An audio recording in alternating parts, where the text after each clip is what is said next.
연휴 기간인데 또 우리 교인들 가운데 떠나신 분도 계시고 또 함께 와서 예배 드리는데요. 또 예배 가운데서 하나님을 만나는 또 주님의 은혜가 부어주는 복된 주일 되시기를 바랍니다. 특별히 또 이제 이 예배 마치고 난 뒤에 또 설날 연휴 보내시기 위해서 멀리 떠나시는 분들도 온 가족과 함께 행복한 설날 연휴 잘 보내시기를 주님의 이름으로 축복합니다. 오늘 설교 제목이 이제 새 포도주는 새 부대라는 제목 가지고 말씀을 전하겠는데요. 신앙생활 오래 하신 분들은 이 설교를 이 제목을 안 들어보신 분은 없다고 생각합니다. 저도 이제 설교 제목에 대해서 참 고민을 많이 하는데 이제 오늘 이 제목을 가지고 말씀을 전하는데 오늘도 이 말씀을 들을 때 성령께서 여러분에게 하시는 말씀이 있는 복된 자리가 되시기를 바랍니다. 제가 지난 주일날 말씀을 드렸을 때 예수님께서 이 땅에 왜 오셨는가? 예수님이 이 땅에 오신 이유는 의인을 부르러 오신 게 아니라 죄인을 부르러 오셨다고 말씀하셨습니다. 이 땅에 있는 모든 사람들이 다 죄인입니다. 그러면 예수님이 이 땅에 오신 이유는 세상에 있는 모든 사람들을 위해서 예수님이 이 땅에 오셨는데 자기 자신을 모르는 사람들은 자기가 의롭다고 생각해요. 그러나 내가 내 자신이 어떤 사람인지를 알게 되면 내가 뼛속까지 죄인이라는 것을 깨닫게 됩니다. 내 삶 속에 죄가 뭔지 하나님의 존재를 인정하지 않고 예수님의 구원자 되심을 인정하지 않고 내가 내 인생의 주인 돼서 내 마음대로 살아가는 그 삶이 죄인의 삶이라고 말할 수 있습니다. 그러나 그 삶 속에 행복이 있는가? 그 삶 속에 만족이 있는가? 그 삶에 그것은 없습니다. 물론 우리가 눈에 보이는 것 통해서 일시적인 만족, 일시적인 어쩌면 그게 있을 수 있겠지만 죄인들에게는 주님을 만나지 않으면 주인 되신 주님을 영접하지 않으면 진정한 만족은 없는 삶을 살게 됩니다. 그래서 예수님께서 수고하고 무거운 짐진 자들아 다 내게로 오라 내가 너희를 쉬게 하리라고 말씀하셨거든요. 그래서 우리가 신앙생활 할 때 내가 나를 위해서 예수님이 이 땅에 오셨다, 죄인된 나를 구원하시기 위해서 예수님이 오셨다는 것을 알고 그 예수님을 나의 구원자로 모시는 삶을 살아갈 때 인생의 주인이 바뀌게 되면서 하나님이 우리의 삶을 인도하시는 평안한 삶이 있다는 것을 기억하시면서 살아가시기를 주님의 이름으로 축복합니다. 우리가 신앙생활 할 때 형식이 중요한가? 형식이 중요합니다. 형식이 중요하지 않다라고 말하는 것은 잘못됐습니다. 우리가 예배를 드릴 때도 다 틀이 있잖아요. 형식이 있잖아요. 이 형식을 가지고 있는데 물론 우리가 형식이 제일 중요하다 이런 건 아니지만 이 형식의 틀에 내용인 본질이 담겨진다는 거예요. 형식 안에 결국 뭡니까? 내용의 본질이 담겨지게 되는데 우리가 신앙생활할 때 형식만 붙들고 있다면 껍데기만 붙들고 있는 거예요. 껍데기가만 붙들고 있지만 근데 우리가 보면 형식 안에 내용인 본질을 담게 될 때 우리는 이 형식과 내용을 함께 담아서 신앙생활을 하게 됩니다. 예수님이 원하시는 게 뭔가? 예수님이 원하는 것은 열매라고 말씀하셨습니다. 잎이 무성한 게 아니라 열매를 찾으시거든요. 근데 그 열매는 형식을 붙잡는 사람에게는 열매는 없어요. 껍데기를 잡는 사람에게는 열매가 없는 거거든요. 그러나 정말 이 내용인 본질을 붙잡는 삶 속에 살다 보면 신앙의 본질을 잡고 신앙의 온전한 내용을 붙잡고 살아가는 사람에게는 반드시 주님께서 맺혀주시는 그 열매 맺는 삶을 살게 되어 있습니다. 신앙생활할 때 자기 점검이 필요해요. 자기 점검. 내 자신에 대해서 아셔야 되는데 나는 형식적인 무늬만 있는 크리스찬인가? 아니면 나는 내 삶의 본질을 붙잡고 살아감으로 말미암아 열매 맺는 크리스찬인가를 점검을 한번 해보셔야 돼요. 내 삶에 주님이 원하시는 열매가 있는가? 내 삶에 주님이 기뻐하시는 열매가 있는가 점검해 보시면 내가 형식을 붙잡는 사람인가 아니면 본질을 붙잡고 있는 사람인가가 분명히 확연하게 드러날 수밖에 없다라는 거죠. 우리가 살아가면서 따뜻하게 나를 맞아주고 환영해 주는 사람들을 만나면 마음이 편해요. 근데 반면에 나를 경계하고 트집 잡는 사람들을 만나게 되면 긴장되고 부담이 될 때가 많습니다. 저도 설교 들을 때 그렇습니다. 저를 보시면서 따뜻한 마음으로 받아주면 설교하기가 아주 편합니다. 그러나 저 목사 설교 어떤가 하나 경계하고 뭐가 잘못된 건 없나 찾아보려고 설교를 듣는다면 설교하는 저도 부담스러울 때가 많습니다. 이 자리에 그런 분 아무도 없고요. 근데 그렇다는 겁니다. 여러분도 그렇지 않습니까? 여러분 삶을 살아갈 때 따뜻하게 맞아주는 사람이 있으면 경계를 다 풀게 되고 마음이 편해지기 시작합니다. 그러나 내게 찾아오는 사람이 나를 시험하려고 하고 나로 너무 떠려고 하는 사람이 있으면 괜히 짜증이 나고 힘들 때가 있는 거잖아요. 근데 우리가 삶을 살아갈 때 내 생각에 맞지 않다, 내 사상에 맞지 않다, 내 틀에 맞지 않다고 해서 그 사람을 이해하고 수용하려고 하기보다는 일단 아니라는 결론을 내리면 위험하다는 거예요. 저 사람이 내 생각이 안 맞다고, 내 마음이 안 맞다고, 저 사람하고 나하고 달라, 저 사람은 아니야, 이렇게 해버리면 내 주변에 남아있는 사람은 아무도 없게 된다는 거죠. 이렇게 되면 자기 동굴에 갇혀서 자기 혼자만 살아가는 삶을 살게 되는데, 우리가 이제 삶을 살아갈 때 보수와 진보가 있잖아요. 보수와 진보가 있는데 보수가 다 맞는 것도 아니고 진보가 다 맞는 것도 아닙니다. 우리가 어쩌면 보수층에 있는 사람은 열린 보수가 되어야 되는데 꽉 막힌 보수가 되면 상대방을 숨막히게 할 수가 있다는 거예요. 신앙의 세계도 마찬가지입니다. 신앙의 세계도 보수가 있고 진보가 있다면 진리에 대해서는 철저한 보수가 되어야 됩니다. 예수님의 구원자 되심이 양보할 수 있는 건가? 양보할 수 없습니다. 철저한 보수가 되어야 됩니다. 진리는 사수를 해야 되는 거거든요. 그러나 진리의 문제가 아니라면 조금 양보하고 이해하고 관용을 베푸는 태도가 중요합니다. 진리가 아니라면 좀 양보할 수 있는 거예요. 진리가 아니면 좀 폭넓게 품어줄 수 있는 그 자세가 필요하다는 것을 알게 돼요. 우리가 이제 주님을 알고 주님을 닮아가는 사람들이 이 경건의 틀을 가지게 되잖아요. 이 경건의 습관을 가지게 되잖아요. 근데 경건의 습관과 틀이 주님을 알고 닮아가는 사람에게는 너무나 중요한 역할을 하는데, 이 경건의 틀과 습관을 잘 갖춘 사람들은 어떤 순간 가운데서도 자신의 신앙이 무너지지 않습니다. 왜냐하면 경건의 습관이 잘 자리 잡고 있기 때문에 그렇습니다. 예수님도 그렇지 않습니까? 예수님이 하나님의 아들로 오셨지만 말씀 묵상이 경건의 습관이 틀이 잡혀져 있습니다. 예수님께서 겟세마네 동산에서도 정말 기도의 습관을 따라 기도하시는데, 예수님께서 기도의 습관이 안 되셨으면 위기의 순간 가운데 기도하지 않겠지만 예수님이 경건의 습관을, 기도의 습관을 가졌기 때문에 가장 위기 순간 가운데서도 기도하셨던 분이 바로 예수님이셨던 거예요. 근데 우리가 경건의 틀, 경건의 습관이 너무나 중요한데 내용이 담겨지지 않고 본질이 담겨지지 않고 형식만 남아버리면 상당히 위험하다는 것을 알게 돼요. 그래서 우리는 신앙생활 할 때 형식이 필요 없는 것은 아니지만 형식을 소중히 여기되 그 안에 내용과 본질이 담겨지는 삶을 살아가셔야 됩니다. 마가복음 1장 1절 말씀을 보시면 하나님의 아들 예수 그리스도의 복음의 시작이다라고 말씀하고 있거든요.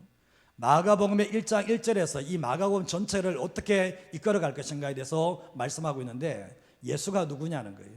예수는 하나님의 아들이시다.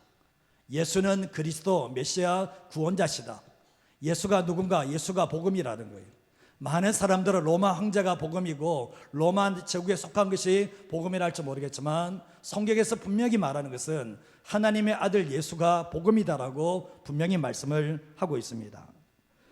예수님께서 하나님의 아들이시지만 하늘의 보좌를 버리고 이 땅에 내려오셨습니다. 근데 예수님은, 세상은 시간과 공간의 제약이 있잖아요. 영혼의 세계는 시간과 공간의 제약이 없지만 예수님이 세상 속으로 내려오셨다는 것은 시간의 제약을 받고 공간의 제약을 받는다는 것을 알게 됩니다.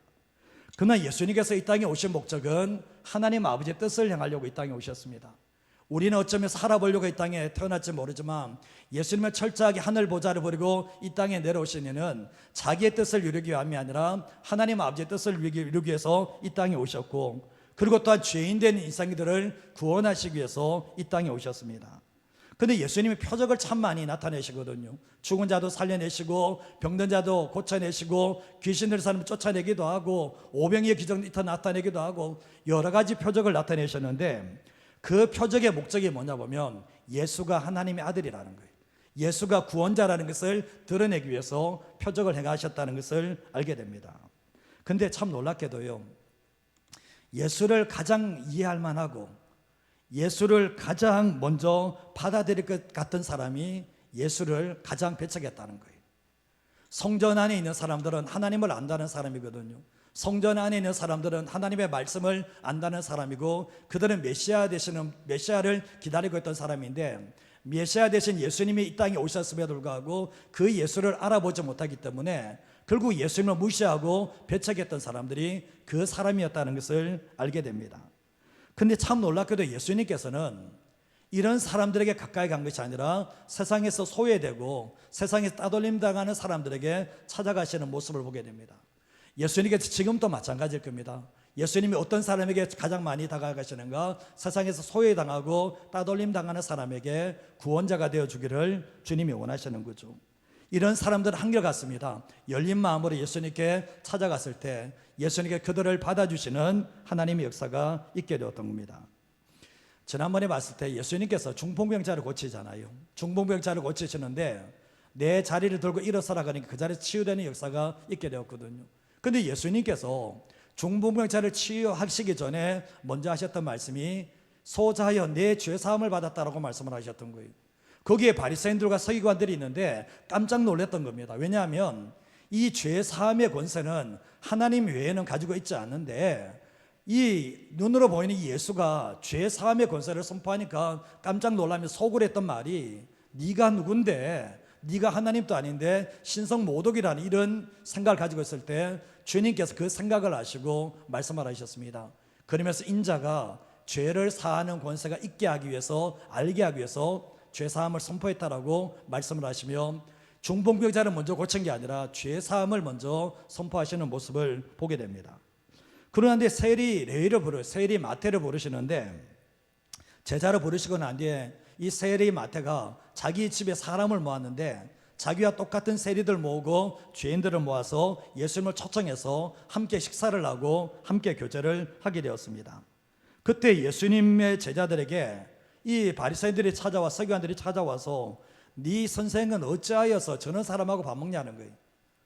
너희 선생은 어떻게 해서 저런 인간들과 밥 먹냐고 이렇게 얘기한 거예요. 그때 예수님께서 그 얘기를 들으시고 하셨던 말씀이 뭡니까? 내가 이 땅에 온 것은 의인을 부르러 온 게 아니야. 네같이 의롭다고 생각하는 사람 부르러 온 게 아니라 나는 세상에서 자기가 죄인인 걸 알고 명백한 죄 가운데 있는 사람, 그 죄인을 부르려고 예수님이 오셨다라고 말씀을 하셨습니다. 근데 계속해서 예수님과 부딪히는데 오늘 말씀을 보시면 금식의 문제와 안식일의 문제를 가지고 또 예수님과 부딪히는 모습을 보게 돼요. 자, 첫 번째로 하시는 게 뭔가 같이 한번 읽어볼까요? 신앙은 형식보다 본질이 중요하며 때를 잘 분별할 수 있어야 합니다. 신앙은 형식보다 본질이 중요하다. 그리고 신앙은 때를 잘 분별해야 된다는 걸 알게 되는데 마태복음 6장 1절 말씀을 보시면 사람에게 보이려고 그들 앞에서 너희 의를 행하지 않도록 주의하라.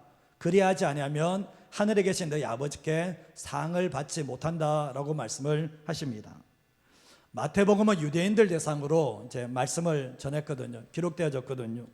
근데 유대인들이 경건 생활할 때 중요하게 여기는 세 가지가 있다면 첫 번째가 기도, 두 번째가 금식, 세 번째가 구제입니다. 기도, 금식, 구제. 이게 유대인들이 경건 생활하면 나타내야 될 특징이 이 세 가지인데 근데 예수님은 이 세 가지를 무시하는 게 아니에요. 다 존중을 하세요. 근데 주님이 하시는 말씀은 사람에게 보이려고 하는 순간부터 그게 문제가 된다. 사람들 앞에서 너희 의를 내가 이렇게 하고 있다는 것을 드러내는 순간부터 하늘에 계신 아버지께 아무리 선한 일을 해도 상을 받지 못한다라고 말씀을 하셨습니다. 금식하고 구제하고 기도하는 것을 자기 의를 드러내는 수단으로 사용하지 말라고 이야기를 하고 계십니다. 근데 원래 금식은 이스라엘 백성들에게 속죄일 때만 했습니다. 속죄일 때만 금식을 했거든요. 그러나 이스라엘 백성들이 포로 생활이 끝난 후에 부림절에 그리고 예루살렘이 함락당하는 날 등 이런 날을 포함해서 매년 4번의 금식을 지키는 전통이 있었습니다. 근데 신약시대에 와서 엄격한 바리새인들은 일주일에 2번 월요일과 목요일에 금식을 하게 되었습니다. 왜 금식을 했나 보면 자기 경건, 자기 헌신의 표시로 이 금식을 하게 되었거든요. 근데 하나님께서 이렇게 금식하라고 한 적이 있는가? 금식한 적 없어요. 자기가 결정해서 자기 경건과 헌신의 표시로 금식을 했는데 그게 문제가 되었던 거예요. 왜냐하면 처음에 의도는 몰랐겠지만 시간이 지나면 지날수록 하나님께 보여주려고 금식하는 게 아니라 구제하는 것이 아니라 사람에게 보려고 이걸 했던 거예요. 그게 문제가 됐던 거예요. 마태복음 6장 17절과 18절 말씀을 같이 한번 읽어보겠습니다. 너는 금식할 때에 머리에 기름을 바르고 얼굴을 씻으라. 이는 금식하는 자로 사람에게 보이지 않고 오직 은밀한 중에 계신 내 아버지께 보이게 하려 함이라. 은밀한 중에 보시는 내 아버지께서 갚으시리라. 금식하는 사람들은 머리에 기름 발라라는 거예요. 얼굴 씻어서 금식하는 티내지 말라는 거죠. 그 금식하는 사람이 하나님께 보이면 되는 것이지 사람에게 내 금식하고 있네 이런 표현을 보이지 말라는 거예요. 그러면 은밀한 중에 계시는 주님께서 금식하는 것을 알고 응답해 주고 상을 주시겠지만 사람에게 보이는 순간부터 그 금식은 아무런 의미가 없어진다는 것을 말씀하고 있는 거예요. 누가복음 18장 11절과 12절 말씀에 바리새인들이 기도를 하는데 바리새인들이 뭘 기도하는지 아십니까? 서서 기도합니다. 나는 다른 사람들과 토색하거나 불의하거나 가람하거나 이렇게 하지 않고 저 옆에 있는 세리와도 같지 않음을 감사하다면서 비교하면서 감사를 합니다. 그러면서 12절 말씀에 나는 1회 2번씩 금식하고 또 소득의 11조를 드립니다 하면서 1회 2번씩 월요일날 목요일날 금식을 합니다라고 이야기하면서 정말 자기 의를 드러내고 있는 모습을 보게 됩니다. 문제가 있습니다. 문제가 있는 게 뭐냐 보면 형식은 있지만 내용은 없어요. 형식은 있지만 본질을 잃어버린 이 금식이 주님 보실 때 기뻐하시는 금식인가 아니라는 것을 알게 돼요. 이사야 58장 6절과 7절 말씀 같이 한번 읽어볼까요? 내가 기뻐하는 금식은 휴학의 결박을 풀어주며 멍에의 줄을 끌어주며 압제당하는 자를 자유하게 하며 모든 멍에를 꺾는 것이 아니겠느냐. 또 줄인 자에게 내 양식을 나눠주며 유리하는 빈민을 지배드리며 헐벗은 자를 보면 입히며 또 고륙을 피하여 스스로 숨지 아니하는 것이 아니겠느냐. 하나님께서 기뻐하시는 내가 기뻐하는 금식은 흉악의 결박을 풀어주게 되는데 금식의 목적이 뭐냐? 하나님을 더 가까이 하고 하나님을 더 사랑하기 위해서. 그 금식의 목적이 뭐냐? 하나님이 사랑하시는 이웃을 더 사랑하고 이웃을 더 섬겨주기 위해서 금식을 한다면 그 금식이 옳은 금식이지만 자기 문제만을 위해서 기도하거나 또한 정말 사람에게 보이려고 하는 그 금식 자체는 주님이 기뻐하시는 금식이 되지 못한다라고 말씀을 하고 있습니다. 오늘 2장 18절 말씀 마가복음 보면 요한의 제자들과 바리새인들이 뭐 하고 있습니까? 금식을 하고 있어요. 밥을 구멍하며 식음을 전폐하면서 금식을 하고 있는데 사람들이 예수님께 와서 말합니다. 저기 보는 세례 요한의 제자들과 바리새인의 제자들은 금식을 하고 있는데 어찌하여 당신의 제자는 금식하지 않고 잘 먹고 잘 지냅니까? 이런 얘기를 하게 되었거든요. 근데 예수님께 물으면서 지나친 관심 아닙니까? 저 세례 요한의 제자들과 바리새인의 제자들은 다 금식하는데 왜 당신하고 제자들은 금식하지 않고 왜 먹고만 다닙니까? 왜 자꾸 정말 이 집 저 집 다니면서 좋은 음식 먹고 다닙니까? 대접 그렇게 많이 받습니까? 이 얘기를 한 거잖아요. 근데 예수님께서 계속 먹고 마시는 모습을 봐서 모르지만 예수님이 오셔도 이 사람들은 세례 요한의 제자들과 바리새인들은 예수님이 오셨음에도 불구하고 금식하면서 기쁨과 자유가 없어지는 모습이지만 예수님께서는 이 금식에 대해서 하시는 말씀이 우리가 보면 이 금식의 목적을 제대로 알지 못하고 형식만 가지고 금식하고 있는 이들을 주님께서 좋게 보지 않는다는 것을 알게 돼요. 지난 주간에 이제 2월 새벽 영성 집회를 하게 됐는데 7가지 주제를 가지고 말씀을 전하면서 그 중에 하나가 금식이었습니다. 이 느헤미야와 이스라엘 금식에 대해서 얘기했지만 느헤미야가 금식하는 것은 유다와 예루살렘 성이 무너지고 불타고 해파되었다는 그 소식을 듣게 되면서 나라와 민족을 위해서 기도합니다. 금식하며 기도를 하면서 결국은 뭡니까? 이 느헤미야가 이제 조국에 돌아와서 성벽을 재건을 하게 되잖아요. 금식이 얼마나 중요했던지 하나님 앞에서 울면서 통곡하면서 금식하면서 내 나라를 살려달라고 내 나라를 불쌍히 여겨달라고 금식하는 그 기도가 느헤미야의 기도였던 거죠. 에스라의 금식 기도는 어떻습니까? 포로에서 귀환을 하는데 애들까지 있는 상황 가운데 있는데 왕의 도우심을 받으면 되지만 왕의 도우심을 받기로 거절하고 부끄러워하면서 하나님께 금식하며 기도를 선택하게 됩니다. 정말 옆에 있는 사람들이 원망불평 많았을 겁니다. 너 왕에게 친분이 있으니까 왕에게 도움 요청하면 되지 우리 꼭 금식해야 되냐 이렇게 나올 만하죠. 그러나 금식을 선택하면서 하나님께 도와달라고 끝까지 갈 수 있도록 도와달라고 했을 때 어떻게 되었습니까? 하나님께서 그 금식을 받으시고 4개월 동안 오는 동안 하나님께서 함께 하시고 보호하시는 역사를 경험하게 되었던 거죠. 상사를 건 기도가 결국 뭡니까? 하나님의 도우심을 받게 됐다는 것을 알게 됩니다. 신약시대에도 금식이 나오는데 사도행전 13장 2절과 3절 말씀을 보시면 같이 한번 읽어볼까요? 주를 섬겨 금식할 때에 성령이 이르시되 바나바와 사울을 따로 세우라 하시니 이에 금식하며 기도하고 두 사람에게 안수하여 보내니라. 구약 시대는 금식하고 신약 시대 금식하지 말아야 되는가? 그런 얘기를 하는 게 아니잖아요. 이 안디옥 교회가 주를 섬겨 금식을 할 때 성령님의 음성을 듣습니다. 성령께서 하시는 음성을 듣는데 내가 불러시키는 이방인의 선교를 위해서 바나바와 사울을 따로 세우라고 얘기를 합니다. 근데 3절 말씀에도 이에 금식하고 기도하고 또 두 사람에게 안수하여 내보내는, 이들에게는 금식이라는 것이 어쩌면 자주 하는 일상과 같은 것이 금식이었다는 것을 알게 됩니다. 근데 금식이 종교적인 습관으로 남아있으면, 형식으로 남아있으면 문제가 되는 거예요. 이 바리새인들은 종교가 금식이 습관이 된 게 뭐냐 보면 아무런 내용 없이 아무런 본질 없이 그냥 이틀에 금식한다는 그것이 자리 잡고 있었는데, 이거는 주님이 원하시는 금식이 아니라는 것을 알게 돼요. 근데 마가복음 2장 19절과 20절 말씀에 보면 금식을 왜 안 하냐고 하는 사람들에게 예수님이 하시는 말씀이 혼인집 손님들이 신랑과 함께 했을 때 금식할 수 있냐는 거예요. 신랑과 함께 했을 동안에 금식할 수 없다 얘기하면서 그날은 신랑을 빼앗길 날이 있으니 그날에는 금식하게 될 거다라고 말씀합니다. 여기서 혼인집 신랑이 누굽니까? 혼인집 신랑은 예수님 자신을 얘기하고 있는 거거든요. 예수님 자신이 혼인집 신랑인데 정말 주변에 혼인집 손님들이 금식할 수 있냐는 거예요. 할 수 있습니까? 없습니까? 여러분 혼인집에 가서 금식하고 있습니다 얘기하면 좋습니까? 그거 제정신 아니거든요. 혼인집에 가서 금식하고 있다 그럼 차라리 가지를 말지. 그 길 왜 가는 거예요? 그런데 예수님이 하시는 말씀은 뭡니까? 왜 당신네 제자들은 금식하지 않냐 했을 때 혼인집 신랑으로 내가 왔다는 거예요. 내가 왔는데 왜 주변 사람이 금식을 해야 되냐는 거예요. 내가 왔으면 혼인집에서는 먹고 마시며 즐기며 함께 자유를 누리고 기쁨을 누리는 것이 그게 잔치집의 모습이라고 말씀을 하시면서 나와 함께 있을 때는 금식하지 않아도 되고 금식할 필요가 없다라고 주님이 말씀을 하시는 거잖아요. 그러면서 20절 말씀에 하시는 말씀이 신랑을 빼앗길 날, 예수님이 십자가에 죽는 그날에는 금식할 때가 올 거라고 주님이 말씀하시며 자신의 죽음을 이미 예고하시는 모습을 보게 됩니다.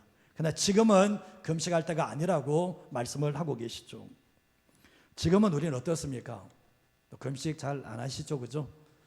제가 오늘 일부 때도 금식 이야기하다가 딱 보니까 자기와 상관없는 말씀이야. 금식 안 하시죠? 그러니까 다들 뭐 조용하잖아요. 근데 우리가 지나친 경건 생활을 강조하다가 기도든 구제든 금식이든 지나친 경건을 강조하다가 때때로 예수님 안에서 예수님이 주시는 기쁨과 자유와 행복을 잃어버리고 산다면 그 사람의 경건은 문제가 된다는 거예요. 자, 우리가 예수님이 마지막 재림하실 때가 있겠죠. 그때 대환란이 있을 수 있겠죠. 그때는 우리가 영적으로 깨어있게 해서 금식할 수 있겠죠. 그러나 우리 일상의 삶 속에서 뭡니까? 우리의 인생은 잔치집과 같잖아요. 예수님이 함께 계시니까. 우리 예배 자리도 마찬가지지 않습니까? 예배 자리 인상 쓰고 뭐 이게 아니잖아요. 예배 자리에서 주님과 함께 누리는 잔치집과 같은 게 예배잖아요. 그럼 즐거워야 되는 거예요. 기뻐야 되는 거예요. 그게 바로 잔치집의 특징이라는 것을 우리에게 말씀하고 있는 거죠. 우리가 신앙생활할 때 형식만 남아있는 거 참 문제입니다. 형식만 남아있는 거. 교회를 나올 때 딱 형식만 남아있는 게 참 문제거든요. 그렇지 않습니까? 주님을 사랑하는 내용이 있어야 되잖아요. 그런 것처럼 우리가 또한 예수님께서는 금식해야 될 때와 금식하지 말을 때를 늘 분간해야 된다고 말씀하는 거죠. 신랑 대신에 예수님이 계신데 왜 금식하냐는 거예요. 신랑을 빼앗길 때 금식하는 것이 맞다라고 우리에게 말씀하는 거죠. 오늘 보면 이 바리새인의 사람들의 특징이 모습이 그랬고 또 진물로 하는 사람의 모습이 뭐냐 보면 이게 본질을 모르니까 자꾸 형식에 매이는 것이고 이 때를 분별하지 못하는 모습이 있는데 우리가 신앙생활하면서 이 때를 잘 분별하며 또 신앙이 본질을 붙잡아갈 수 있는 하나님의 사람 되시기를 주님의 이름으로 축복합니다. 두 번째로 쓰는 게 뭔가 한번 읽어볼까요? 주일은 예수님 안에서 기쁨을 누리며 예배하며 안식을 누려야 합니다. 제가 네팔을 가보니까 네팔에서는 토요일 날 예배를 드려요. 이제 안식일의 개념 토요일 이렇게 되는 게 아니고 그들은 토요일 날 예배를 주일에 우리 예배처럼 드려요. 함께 모여야 되는데 나라의 형편에 따라서 예배하는 날짜가 좀 다르다는 것을 보게 되었거든요. 근데 카트만두가 이제 네팔의 수도인데 거기 카트만두에는 한인교회가 딱 하나 있습니다. 하나 딱 있는데 이 주일에 예배, 이건 토요일 아니 주일날 예배를 드리는데 네팔에 거주하는 선교사님들과 네팔에 거하는 성도들이 함께 모여서 딱 11시에 예배를 드립니다. 근데 예배 드리고 난 뒤에 함께 교제하고 식사하고 난 뒤에 다시 돌아가는데 이들이 토요일 날에는 현지교회에서 예배를 다 드려요. 토요일 날에 현지교회에서 다 예배 드리고 주일 날은 함께 한인교회 와서 예배 드리는 모습을 보게 되었는데 주님 안에서 함께 즐거워하고 주님 안에서 기쁨을 누리며 함께 예배하는 그 모습을 봤을 때 참 보기 좋더라고요. 한국교회 초창기 때 안식일이라는 단어를 썼거든요. 주일날 예배 드리는데 자꾸 안식일 그러니까 저희들도 배워가지고 기도할 때 하라면 안식일 주셔서 감사합니다 이렇게 막 돌았거든요. 근데 좀 지나 보니까 안식일에 이 단어를 쓰는 게 아니라는 거죠. 엄연하게 주일이라는 단어가 있고 신약 시대는 안식일의 단어가 아니라 주일이라는 단어를 쓰고 있는데 예수님이 십자가에 죽으시고 부활하신 그 주일을 쓴다는 거죠. 요한계시록에서도 주의 날이라고 분명히 말씀을 하고 있거든요. 과거 한국교회는 주일 성수라는 명목 하에서 지나칠 정도로 율법적이었습니다. 지나칠 정도로 율법적이었거든요. 하라 하지 마라 이게 너무나 심했습니다. 제가 공부를 그렇게 잘하는 편은 아니거든요.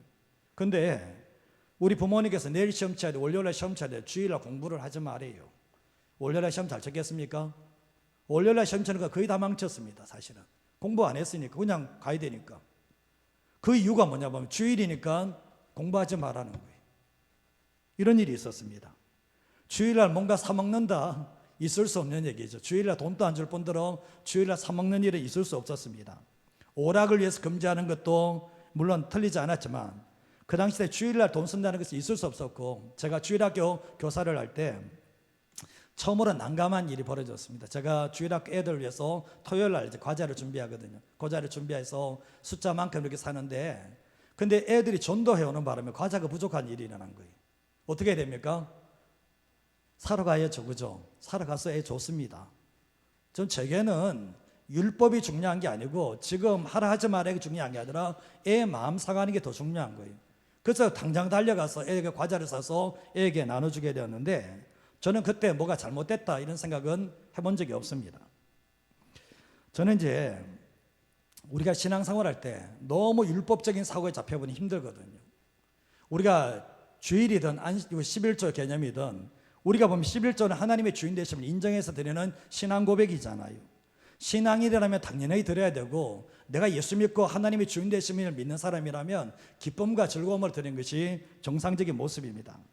우리가 보면 내가 번 돈이기 때문에 힘들게 번 돈이니까 내 돈이라 생각할지 모르지만 하나님께서 내게 건강 주셔서 이 생명 주셔서 일했다고 생각하면 모든 것이 하나님께 하시기 때문에 얼마든지 올려드릴 수가 있는 거예요.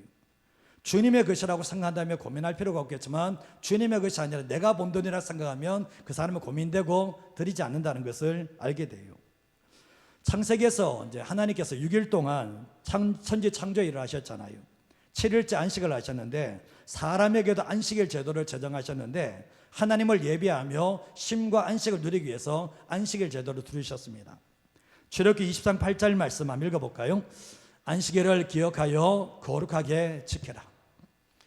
안식일을 기억하여 거룩하게 지켜라 얘기하는데 11절 말씀에 보면 엿새 동안에 하나님께서 이 땅의 모든 것을 다 만들고 일곱째 날에 쉬었다라고 말씀하며 그러므로 나 여호와가 안식일을 복되게 그날을 거룩하게 했다라고 분명히 말씀을 하고 있습니다. 안식일에 뭐 하는가? 하나님을 예배합니다. 하나님 안에서 자유와 행복을 누립니다. 그리고 하나님의 이름을 높여드리는 그 예배자의 모습이 있습니다. 그리고 또한 더 나아가서 안식일에 육체적인 쉼과 안식을 누리게 되는 거거든요. 근데 만나가 이스라엘 백성들이 길을 걸어갈 때 하루에 한 번씩 내려오거든요. 이 밤에 이슬이 내릴 때 만나가 내려오는데 백성들이 나가서 거두습니다. 근데 안식일에는 안 내려요. 그 전날 어떻게 됩니까? 이틀치를 거두게 되는데 근데 이스라엘 백성들이 다 그러면 그렇게 했을까요? 이틀치 거두면서 안식일 안 나갔을까요? 아니요. 탐욕을 가진 사람들은 안식일에도 그 만나를 거두러 나갔는데 어떻게 됩니까? 그 만나가 없는 모습이었거든요. 결국 뭡니까? 탐욕, 이 안식일 제도를 두지 않고 만나가 계속해서 내렸더라면 이스라엘 백성은 안식 내려 나가도 그 만나 거두러 갔을 겁니다. 그러나 주님은 안식일에 결국 금지하고 안 내려주는 일들이 있게 되었거든요. 이게 사람의 마음인 거예요. 우리가 만약 쉬지 마라, 쉬지 말고 계속 일하고 돈 벌어라 그러면 계속 일할 겁니다. 사실은 되돌아보면 계속 돈 벌기 위해서 하는 거거든요. 이스라엘 백성들이 가장 많이 넘어졌던 게 안식일 문제입니다. 그리고 11조, 이 문제, 시간과 물질의 문제 가장 많이 넘어졌던 게 그들의 모습이었거든요. 그런데 오늘 23절과 마가복음 23절과 24절 말씀에 보면 안식일에 예수께서 밀밭 사이로 지나가실 때 그의 제자들이 길을 열며 이삭을 자릅니다. 이삭을 잘라 먹어요. 그런데 바리새인들이 예수님께 말합니다. 보시오, 저들이 어찌하여 안식일에 하지 못할 일을 합니까? 이야기하면서 트집을 잡기 시작을 합니다. 근데 예수님께서 정말 이 먹는 것을 예수님은 그냥 가만히 계셨거든요. 근데 이 바리새인들은 뭡니까? 안식일에 이 이삭을 먹는다고 집에서 난리가 쳤던 거예요. 자신의 기준에 맞지 않으면, 자신의 율법에 맞지 않으면 무조건 틀렸다고 얘기를 한 거잖아요. 근데 25절과 26절 말씀 같이 한번 읽어볼까요? 예수께서 이르시되 다윗이 자기와 및 함께한 자들이 먹을 것이 없어 시장할 때에 한 일을 잃지 못하였느냐? 그가 아비아달 대제사장 때에 하나님의 전에 들어가서 제사장 외에는 먹어서는 안 되는 진설병을 먹고 함께한 자들에게도 주지 아니하였느냐? 다윗이 사울의 추격을 받아서 함께한 사람들과 가는데 먹을 것이 없는 거예요. 그러나 아비아달 대제사장 때에 하나님의 전에 들어가게 되었는데 제사장 외에는 먹어서는 안 되는 진설병을 먹고 함께한 사람도 먹었다라고 말씀을 합니다. 하나님께 바쳐지는 거룩한 떡이라 할지라도 생명은 보호를 받아야 된다는 거예요. 그 아무리 중요한 떡이라 할지라도 생명보다 중요할 수는 없다라는 얘기 아니에요.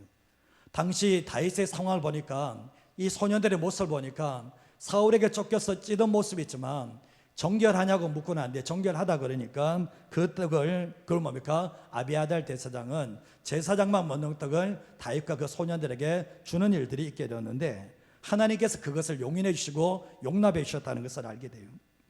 예수님과 그의 제자들이 안식일에 밀이삭을 자르는 것은 불법이 아닙니다.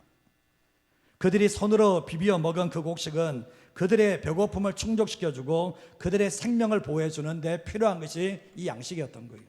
그런데 이런 관점에서 보면 왜 그것을 먹냐고, 안식일에 먹냐고 그렇게 말할 필요가 없는데 이런 야단을 쳤다라는 것을 알게 됩니다. 그러면서 27절과 28절 말씀에 하시는 말씀이 이르시되 안식일이 사람을 위해 있는 것이 아니요 사람이 안식을 위해서 있는 것, 안식일이 사람을 위해서 있는 것이요 사람이 안식을 위해서 있는 것이 아니니 이러므로 인자는 안식일에도 주인이다라고 말씀합니다. 예수님이 죄를 용서할 수 있는 권세가 있다라고 말씀을 하셨잖아요. 그러나 주님이 하시는 말씀이 인자는 내가 안식일의 주인이다 이렇게 해가지고 이 안식일은 나를 위해서 있는 거야. 예수님, 하나님께서도 이 안식일은 하나님을 위해서 있는 거지만 예수님이 하시는 말씀은 너희들이 생각하는 이 안식일은 내가 주인이야, 날 위해서 있는 거야, 이 말씀을 하셨던 거예요. 이 충격적인 말씀이었죠. 하나님이 위해서 안식이 있다고 생각했는데 예수님을 위해서 안식이 있다니까 깜짝 놀게 되었는데, 그리고 하시는 말씀이 사람이 안식일을 위해서 있는 게 아니라는 거예요. 안식일이 사람을 위해서 있는 거라고 거꾸로 말씀을 해주셨던, 그들의 생각은 사람이 안식을 위해서 있다고 생각했는데 안식일이 사람을 위해서 있다고 거꾸로 해석해 주는 일들이 있게 되었던 거예요. 이들은 안식일에 꽁꽁 묶여 있었습니다. 꽁꽁 묶여 있는 가운데서 이 안식일은 주님의 주신 은혜를 기억하면서 주님을 예배하며 그 영혼의 충전과 회복을 일어나며 육신의 쉼과 안식을 누리는 것이 안식일이었는데 이들은 뭡니까? 이 안식이라는 제도에 매여서 좀 옴짝달싹하지 못하는 이런 모습을 보게 됩니다. 우리가 오늘날은 안식일이 아니라 주일을 섬기게 되잖아요. 주일이 형식이 돼서는 안 되잖아요. 우리가 안식일을 위해서 있는 게 아니잖아요. 안식일이 우리를 위해서 있는 거잖아요. 그러면 우리가 이 주일날에, 주일이 뭡니까? 우리의 영혼이 주님을 만나고 주님부터 충전을 받고 회복하는 날이 이 주일입니다. 세상에 믿지 않는 사람은 주일은 육신의 쉼과 안식만 일어나지만 원래 하나님의 의도는 하나님의 백성들을 예배하고 하나님을 찾음으로 말미암아 그 영혼의 안식과 영혼의 충전이 있는 것이 주일입니다. 그래서 우리가 예배 자리에 있는 거예요. 그러고 난 뒤에 더 나가서 이 주일을 통해서 우리의 일주일의 삶 속에서 피곤하고 지친 몸이 쉼과 안식을 누릴 수 있도록 만들어주는 것이 주일 제도의 목적이라는 것을 알게 되는 거예요. 우리의 삶을 살아갈 때 주일의 주인이 예수님이시다. 주일의 주님이 예수님이시다. 그러면 예수님을 위한 게 뭔가? 우리가 예수님 앞에 예배드리며 경배드리는 게 중요하고, 그리고 우리의 영혼이 다시 소생케 되어지며 삶의 육신의 쉼과 안식을 누리는 것이 이 주일을 만든 의도라는 것을 알게 돼요. 예수 믿지 않은 사람은 이거 몰라요. 그냥 쉬는 날로 생각합니다. 육신이 쉬면 된다 이렇게 생각합니다. 그러나 하나님께서 정말 예수 믿는 사람에게, 하나님의 사람들에게 주일을 주신 목적은 그 목적이 아니라 영원히 먼저라는 것을 우리에게 알려주신다는 거죠. 그래서 우리는 삶을 살아갈 때 이 주일 자체가 나를 위한 게 아니라 주님을 위한 것이다. 그리고 더 나아가서 이 주일은 결국은 우리의 영혼뿐만 아니라 육신이 쉼과 안식을 누리는 시간들이라는 것을 기억하시면서 예수 믿는 사람은 우리의 영혼이 잘 되는 것이 1번이기 때문에 주일을 통해서 주님 만나고 참된 안식을 누릴 줄 아는 저와 여러분 되시기를 주님의 이름으로 축복합니다. 마지막 한 가지만 더 말씀드리겠습니다. 읽어보겠습니다. 새로운 시대는 닫힌 마음이 아니라 열린 마음으로 다가설 때 수용할 수 있습니다. 젊은 세대들이 어른 세대를 향해서 하는 말이 꼰대라는 말 아시죠? 어르신 보고 꼰대다 이런 얘기하면 좋은 얘기입니까? 나쁜 얘기입니까? 좋은 얘기 아닙니다. 그거 보고 웃으시면 안 돼요. 좋은 얘기 아닙니다. 저도 그런 얘기 좀 듣습니다. 근데 자기 주장이 강하고 권위주의적인 사고를 가진 어른들을 보면 애들이 젊은이들 한마디 얘기는 저 사람은 꼰대야 그 얘기합니다. 꽉 막혀있다라는 얘기죠. 이해하고 존중하고 수용하고 신축성이 없으면 이 꼰대라는 얘기 들을 수밖에 없어요. 우리가 과거의 전통에 매여있는 사람들은 젊은 세대들에게는 꼰대와 같다라고 얘기를 하거든요. 새로운 시대가 열렸음에도 불구하고 조선시대 살아는 사람들이 지금 2026년인데 아직도 1950년을 사는 사람이 있다니까요. 1960년 이래 사는 사람이 있다는 게 완전히 꼰대와 같은 사람들이 있는 거죠. 말이 통하지 않는다는 거예요. 저 한번 보세요. 주일날 애들이 머리에 물 들여오는 게 문제입니까? 문제 없습니다. 주일날 애들 예배 때 반바지 입고 오는 게 문제입니까? 문제 없습니다. 애들이 주일날 모자 쓰고 오는 게 문제입니까? 문제 없습니다. 왜 기분이 안 좋으세요? 아무 문제 없습니다. 야단치지 마세요. 아무 문제 없어요. 자식 교회 안 나오는 것보다 물들이가 나오면 물 잘 들었네 박수 한번 쳐주고요. 모자 쓰고 나오면 그 모자 어디 샀냐 물어주기도 하고요. 저는 잘 못하지만 그렇게 해주라는 얘기예요. 꼰대 소리 안 들으려면. 교회에 안 나오는 것보다는 그렇게 나오는 게 낫지 않아요? 저 그거 참 어렸을 때 많이 들었습니다. 교회 갈 때 이렇게 다니고 그랬지만 되돌아보니까요. 그거 다 애들 좀 지나면요. 다 알아요. 그거 쓰라고도 안 쓰고요. 물 들여가도 물 안 들여요. 그 시간밖에 없어. 굳이 그럴 필요가 뭐가 있어요? 그러니까 꼰대 소리 듣는 거예요. 저는 우리 성도님들이 애들이 물 들여오면요. 한마디 해주세요. 정말 잘 들였다고. 원로 목사님 그렇죠? 잘 들었다고 그러셔야 돼요. 모자 쓰고 오시면 정말 그 모자 어디 샀나 나도 써봤으면 좋겠다. 그렇게 얘기하시라는 거예요. 왜 기분이 안 좋으세요? 그렇게 하시는 게 낫습니다. 그 야단치가 교회 떠나게 만드는 것보다 그렇게 해주는 게 낫지 않습니까? 그게 3, 4년 그렇게 길게 가지 않아요. 왜 그렇게 하시냐는 거예요. 저도 그렇게 생각하기로 결정했습니다. 뭐 돌아도 반바지 입고 돌아오면 아이 그렇구나 뭐 옷이 없어서 그렇겠네 뭐 이 생각하면 편하거든요. 사실은 예수님은 참 탤런트가 엄청나세요. 예수님은 어려운 얘기를 쉽게 풀어줍니다. 예수님은 우리가 알아듣기 쉽게 이야기를 하거든요. 마가복음 2장 21절 말씀해 보면 생배 조각을 낡은 옷에 붙이는 자가 없나니 만일 그렇게 하면 기운 새 것이 낡은 것을 당겨 헤어짐이 더하게 된다라고 말씀합니다. 이게 얘기가 누구든지 다 알 수 있는 거예요. 생배 조각이라는 것은 새로 짠 천이잖아요. 사람의 손을 거치기 전에 오를 촘촘히 한 천을 말하는 게 이게 생배 조각이거든요. 근데 낡은 옷은 어떻습니까? 거의 헤어져 조그만한 자극만 줘도 이 찢어져 버리는 것이 낡은 옷이잖아요. 근데 예수님이 생배 조각과 같아요. 생배 조각과 같아요. 근데 예수님은 새로운 시대를 열었잖아요. 새로운 진리를 말씀하시고 새로운 교훈을 말씀하시는데 거기에 생명이 들어가 있어요. 근데 낡은 옷은 뭡니까? 형식적이고 생명이 없는 율법주의, 관습 제도가 바로 이 낡은 옷이거든요. 근데 이 생명이 있는 거 생명이 없는 거 붙어버리니까 결국 어떻습니까? 생명력이 왕성한 예수님의 복음을 생명력이 없는 율법주의에 붙이게 되면 그 옷이 헤어질 수밖에 없다는 거예요. 낡은 옷이 헤어질 수밖에 없다라고 분명히 말씀을 하고 계시는 거거든요. 마가복음 2장 22절 말씀에도 보면 새 포도주를 낡은 가죽 부대에 넣는 자가 없다 얘기하고 있죠. 말씀 좀 띄워주세요. 그렇게 하면 새 포도주가 부대를 터뜨려서 정말 포도주와 부대를 버리게 되는데 오직 새 포도주는 새 부대에 넣는다라고 말씀을 합니다. 새 부대는 낡은 가죽 부대에 넣지 않습니다. 새 포도주는. 근데 그렇게 되면 어떻게 되느냐? 이 새 포도주는 아직 발효가 덜 됐거든요. 발효를 하게 되는데 나중에 가스가 생기게 되고 이 발효를 하게 되면서 새 가죽 부대를 만드는 새 가죽 부대는 신축성이 있고 수용성이 있기 때문에 늘어나기 때문에 발효해도 괜찮아요. 근데 낡은 가죽 부대는 이미 포도주를 받아본 적이 있잖아요. 그래서 딱딱하게 굳어져 있는데 여기에 새 포도주를 부어버리게 되면 어떻게 되냐면 부대도 터뜨려지고 새 포도주는 다 쏟아버리는 일들이 있다라고 말씀하죠. 여기에서 새 포도주가 누굽니까? 예수님 자신 아닙니까? 예수님 자신이 새 포도주잖아요. 근데 낡은 가죽 부대는 뭔가? 결국은 율법주의에 잡혀있는 사람들을 이야기하고 있잖아요. 근데 결국은 뭡니까? 낡은 간섭과 제도에 잡힌 사람들이 예수님을 받아낼 수 있는가? 예수님을 받아내지 못해요. 그래서 예수님의 이 바리새인들은 이 관습과 제도 율법에 잡혀있으니까 생명 대신은 예수님을 담아내지 못할, 그러니까 터져버리는 거예요. 이런 일이 일어나게 되었던 거죠. 그래서 이들에게는 생명력이 없고 수용성이 없고 딱딱하게 굳어있기 때문에 자기들의 정해진 토론 안에서 예수님이 들어오지 않으면 안 된다라고 정죄했던 것이 이들의 모습이었던 겁니다. 그렇지 않습니까? 그래서 결국 이들은 예수님을 받아들일 수가 없는 거예요.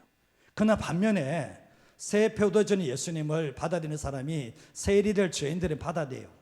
이들에게는 뭡니까? 이 낡은 가죽부대가 아니라 이 새 가죽부대를 가지고 있는 거예요. 수용성이 있는 거예요. 포용력이 있는. 그러니까 받아내므로 말하면 이들이 새 포도주 대신 예수님이 담겨지는 역사가 있었다는 것을 알게 돼요. 그러면 한 가지만 더 말씀을 한번 드려볼게요. 예수님의 새로운 시대 구원자로 왔습니다. 이 자리에 계신 분들이 예수님을 영접했다고 우리 예수님을 인격적으로 만난 사람이겠죠. 그러면 여러분이 예수님을 만나고 나서 딱딱하게 굳어있지 않습니까? 여러분 예수님 만나고 나는데 여러분의 심령이 그렇게 예수님을 받아들이며 예수님의 생명을 충만하게 누릴 정도로 그렇게 여러분의 수용성이 있습니까? 아니면 예수님을 만났음에도 불구하고 여전히 딱딱하게 굳은 신축성이 없는 수용성이 없는 그 가죽부대를 낡은 가죽부대를 가지고 있지는 않습니까? 한번 질문해 보십시오. 예수님을 만나고 나는데 내가 충만한 삶을 살고 있습니까? 정말 예수님 안에 있는 그 생명을 충만하게 누리며 살고 있는가 되돌아보시면 이렇게 삶을 살아가는 사람이 있는가 하면 이렇게 살지 못하는 사람도 있습니다. 왜 그럴까요? 새 포도주는 예수님의 피의 속죄를 의미한다고 해도 틀리지 않습니다. 새 포도주는 예수님의 속죄의 피를 의미한다고 말씀하고 있는데 이 가죽부대는 율법을 넘어서 성령의 오심을 의미할 수 있습니다. 예수님을 만나지 못한 사람에게는 이 새 포도가 예수님이 되는 것이고 그들이 율법에 갇혀있기 때문에 낡은 것을 얘기하지만 예수님을 만난 사람에게는 예수님의 이 새 포도주가 예수님의 속죄의 피를 얘기하는데 이 가죽부대는 율법을 넘어서 성령의 오심을 이야기를 하고 있는데 예수님의 피로 이루어진 그 풍성한 삶을 누가 누릴 수 있는가? 누가 받아낼 수 있는가? 누가 풍성하게 누릴 수 있는가? 성령님의 오심을 통해서 충만하게 누릴 수 있다는 것을 알게 돼요. 예수님께서 배에서 생수의 강이 흘러넘치도록 해주겠다고 하는데 이건 안 믿는 사람에게 한 게 아니에요. 믿는 사람에게 하셨던 말씀이 너희는 아직까지 내가 누구인지 잘 모른다. 너희들은 아직까지 나를 믿는다고 하면서 충만한 삶이 뭔지를 모른다고 주님이 말씀을 하셨거든요. 그러면서 결국 제자들이 뭐죠? 성령으로 충만하기 전까지는 예수님을 통해서 이루어 주신 풍성한 삶을 누리지 못했던 것이 예수 믿는 사람의 모습이었던 거예요. 예수 믿고 난데 충만한 삶을 사십니까? 정말 예수님 안에서 만족된 삶을 사십니까? 내가 새로운 역사인 주님을 봤는데 왜 그렇게 삶을 살죠? 이 말씀에 보면 예수님이 새로운 시대에 들어왔는지만 과거 율법에 매인 사람들이 예수님을 받아들이지 않기 때문에 풍성한 삶으로 가지 못합니다. 그러나 예수님을 만난 사람이 왜 예수님이 이루어져 놓으신 그 풍성한 삶을 가지 못하는가 되돌아보면 성령에 충만하지 않기 때문에 새 가죽부대가 만들어지지 않기 때문에 충만한 삶을 못 살아낸다는 거예요. 그게 특징입니다. 마지막 구절인데 요한복음 7장 37절에서 39절 한번 읽어보겠습니다. 명절 끝날 곧 그날에 예수께서 서서 외쳐 이르시되 누구든지 목마르거든 내게로 와서 마시라. 나를 믿는 자는 성경의 이름과 같이 그 배에서 생수의 강이 흘러나오리라 하시니 이는 그를 믿는 자들이 받을 성령을 가리켜 말씀하신 것이라. 예수께서 아직 영광을 받지 아니하셨으므로 성령이 아직 그들에게 계시지 아니하시더라. 성령님은 말씀을 우리에게 생명 있게 만들어줘요. 말씀을 문자로 보는 사람들은 그 안에 생명은 사라져요. 저는 보면 예수님을 만나고 난데 성령으로 충만해지지 않으면 어느 순간에 내가 자꾸 종교적으로 자꾸 딱딱이 굳어지기 시작합니다. 부인할 수 없을 겁니다. 예수님을 만나고도 자꾸 틀이 딱 정해져 있으니까 그 틀 안에 자꾸 예수님을 갖추게 되면서 성령 충만한, 정말 예수님께서 속죄로 통해서 우리에게 주시고자 하는 풍성한 삶을 누리지 못합니다. 이유가 뭐냐? 새 가죽부대인 성령님의 오심을, 충만하심을 경험하지 못하기 때문에 그런 현상이 일어나는 겁니다. 지금의 시대는 성령님의 시대입니다. 지금의 시대는 어떤 시대고요? 성령님의 시대예요. 바리새인들이 오셨을 때는 예수님의 시대가 열린 거잖아요. 예수님의 시대가 왔는데 예수님을 받아들이지 않아요. 정말 예수님이 오셨을 때 그들의 가죽부대를 준비하지 않아요. 새 포도주가 왔으면 다 쏟아져 버린 일들이 있거든요. 지금은 성령님의 시대예요. 성령님께서는 예수님이 하셨던 그 모든 구속의 사역의 풍성함을 우리에게 주는데 성령님께 문을 닫아버린 사람들, 성령에 충만하지 않는 사람들은 우리에게 주는 예수님의 십자가의 피로 주신 그 풍성함을 누리지 못하는 그런 삶을 살게 되면서 내가 딱딱하게 굳어있으니까 다 쏟아버리는 역사가 있게 됩니다. 예수님의 십자가의 사건을 담아내는 것은 성령님이 담아냈어요. 그래서 예수님께서 하셨던 말씀이 성령의 충만함을 받을 때 배에서 생수의 강이 흘러넘치겠다라고 말씀하셨습니다. 성령 충만한 사람과 충만하지 않은 사람은 얼굴만 봐도 압니다. 성령 충만한 사람은 얼굴을 보면 안다라고 얘기하는 게 뭐냐 보면 성령 충만한 사람들은 풍성한 삶을 살게 되지만 성령 충만하지 않는 사람들은 또다시 종교적인 틀에 갇혀서 굳은 삶을 살아갈 수가 있는 거예요. 그게 우리의 약점이 되는 겁니다. 저는 예수 믿는 사람에게 사도 바울이 했던 게 오직 성령의 충만함을 받아라 얘기하셨거든요.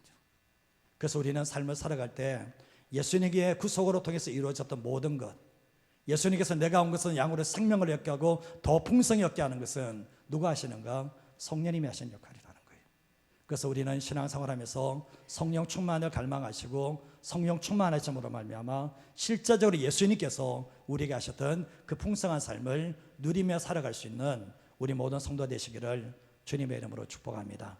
그래서 오늘 이 말씀이 여러분의 삶에, 한 주간의 삶에 새 힘을 주는 복된 말씀이 되시기를 주님의 이름으로 축복드립니다.